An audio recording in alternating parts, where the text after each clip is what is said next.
Hey, Is everyone ever really happy? No, it's happy. I am. There we go. I wake up happy. With all the conversation about unity, I'm struck by the Illinois Republicans who are not here. The Jim Durkins, Jim Edgars, Adam Kinzingers. You know, I can go on, and I guess I wonder from you. Sorry, we're having a mic problem. I wonder from you what you would say to those people who feel like if they don't love Trump, that's the litmus test and they're out. Well, I don't know why those people aren't here, but President Trump is our leader, and we're here to support President Trump, and that's all I can say. Is it a litmus test?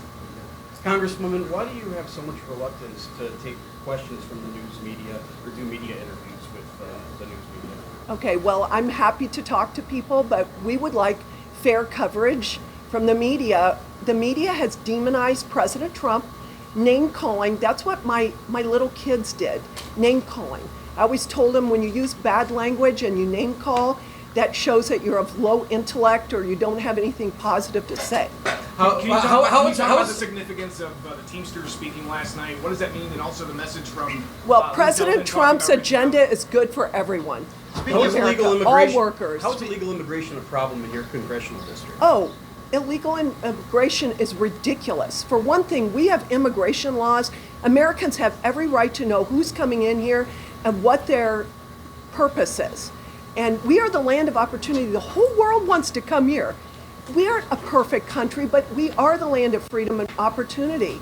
And you look at the people that are waiting in line to come here legally. It's wrong.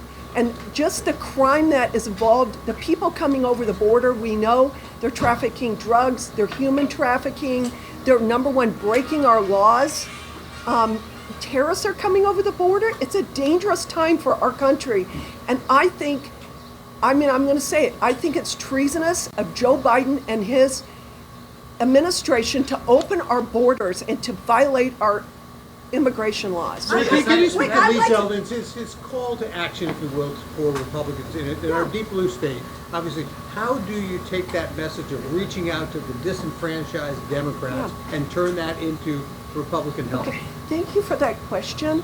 The main way we could do that is if the media would accurately report who President Trump is, what he's done for the American people, what the America First agenda is. And I can say one thing to the people, that the parents that are in Chicago and their children are being forced into failed schools. There are three things that give a child privilege. Parents that are married and stayed together, faith, foundation and background, and an excellent education. And you are damaging a child for life to give them a terrible education. President Trump is for school choice.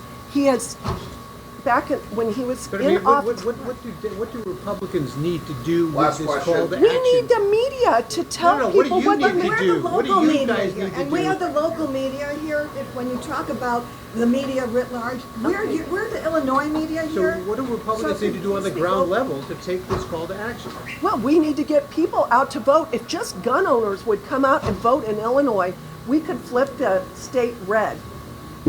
So get people out to vote. Everybody has a realm of influence. Get busy, people. We are not a country. Today, crime is supposed to be the theme of the convention. Can you speak to what you want to hear from the president? Crime is a big issue, and opening the border to people we don't know what their agenda is coming in here, to criminals and terrorists. And then this safety first, releasing criminals is ridiculous. The American people want safe communities, they want economic opportunities, and they want excellent education for their children, and the America First agenda delivers that. Thank you. Thanks, Appreciate it. All right, Aaron, you're getting up there.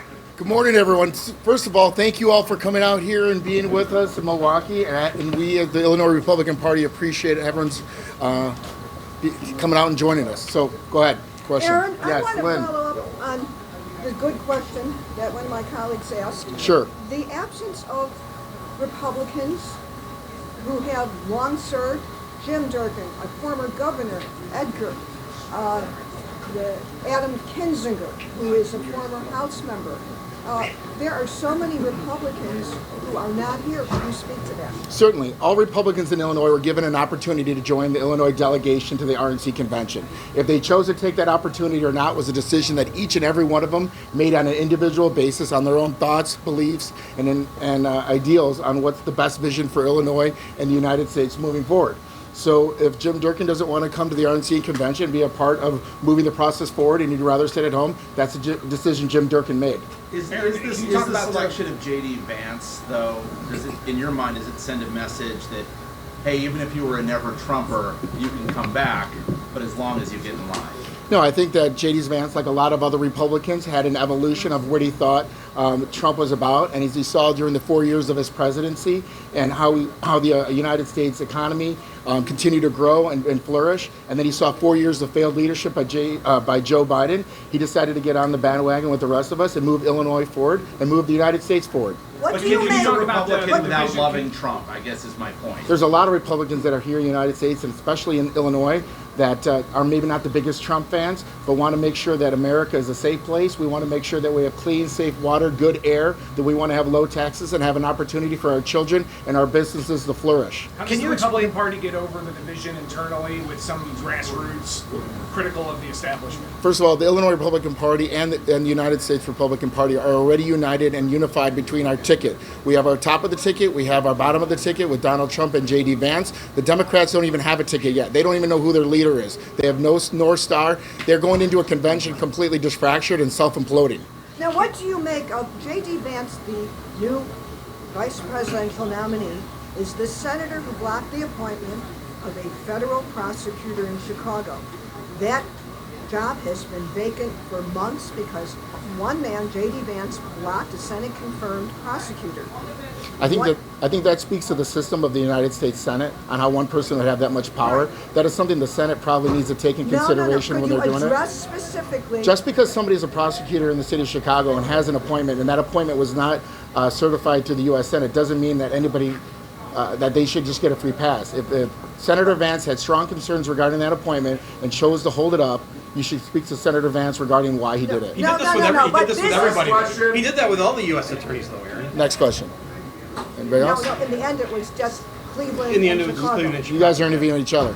So next question. Okay, Senator Terri Bryant. Thank you all. Hey, thank Senator, you. can you talk about the Teamsters last night, what that means for the Sure, I'm happy especially in to. the state of Illinois? Right, well, I'm a proud union member, so I'm a retiree of laborers, and I think for a long time, we have needed to get our message out better that we are pro-labor, and often I think that message gets lost somehow.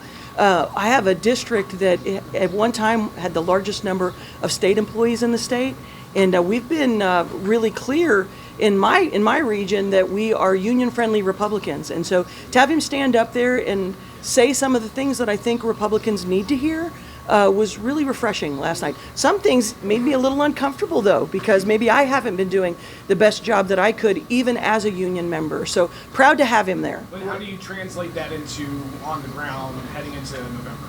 Well, I think you translated in that the Republican Party is a party who appreciates middle class, appreciates workers, whether they are union or non-union workers. We want the middle class to have a wage that allows them to, as we said last night, we want Americans to be wealthy again. You get that wealth through working hard and with an honest wage, and I think we're going to be fully supporting that. Corey Brooks, the rooftop pastor, who's been an outspoken, obviously, activist against violence in Chicago, has given a benediction tonight. What symbolism do you see there, especially as it relates to Chicago? Well, I think we saw last night in a lot of the speakers that were addressing the convention last night, this is a big tent party. And I think when you see African Americans, Latinos, when we see, I think we're going to see some other demographic groups that are going to be represented that I think America is going to see very clearly that the big tent party is here. We're strong, we're united. And honestly, someone like Corey Brooks speaking on the stage tonight should send a message that we are united, in that message, and we're united going forward. The theme of tonight is going to be safety and crime. Can you speak to? I'm really glad you asked that the Safety question. Act, people Yes. don't seem to think that it's going as poorly That's as right. critics such as yourself had predicted. I heard a reporter yesterday indicate that the crime rate in Chicago is lower.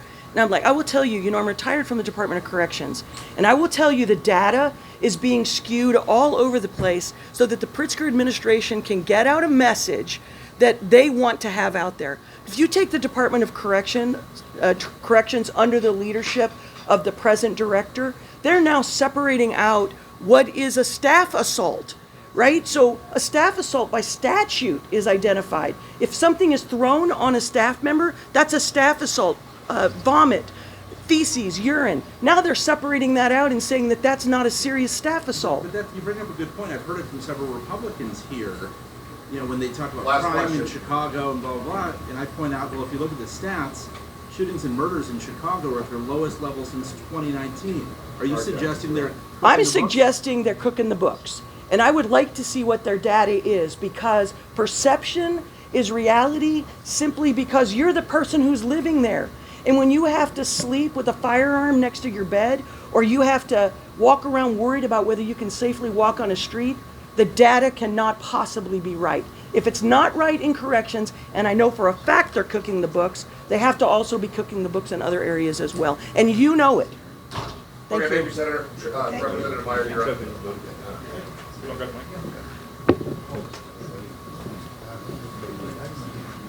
I'm Charlie Meier from the 109th District, about 40 miles east of St. Louis. Right now you've seen me stepping in and out. We've had a reservoir failure in my district. We are evacuating people. We had 7 inches of rainfall there. So I'm doing a back and forth and wherever. I will say that I'm one of the people that went around and got hundreds of signatures to get Donald Trump on the ballot. I am not a member of the Freedom Coalition. I did that as a Republican. Our leader, Tony McCombie, is supposed to be coming in later this afternoon here. So we have Republicans from across the state, and we want Donald Trump. We want his policies. We want to make America great again. We want the opportunities out there. We've been denied those. You look at the money that we have spent in the state of Illinois on people coming across the border, not legally, not the way that many have, but illegally. The $1 billion that's spent on that can be used on our senior citizens, used on our veterans. I'm working with a business now, getting ready to open. Their emergency exit for their business is the biggest thing for them to lose money at now, because it's the farthest from the door, and everybody can walk in there and grab $1,000 worth of stuff and walk out of it, and they're not going to be prosecuted. And then they can come back and do that again tomorrow. We're not prosecuting crime. We're not going after criminals. We're not making our seniors safe here in the state of Illinois anymore. People want change. We all had a better economy under Donald Trump. I'm a farmer. Our farm economy was much better under Donald Trump. This administration has wrecked America, and it is taking our dream away.